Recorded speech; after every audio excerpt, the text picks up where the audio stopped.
গলা বসে আছে, তারপরে সাউন্ডের প্রবলেম, অনেক রকম সমস্যা আছে। নৃত্য না হলে পরে করে সহযোগিতা হবে, ফাঁকি দিলে হবে না।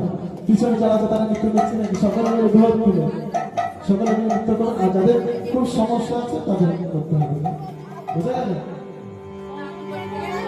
আচ্ছা, কেউ কথা বলবে না, কেউ আস্তে আস্তে। হরে কৃষ্ণ হরে কৃষ্ণ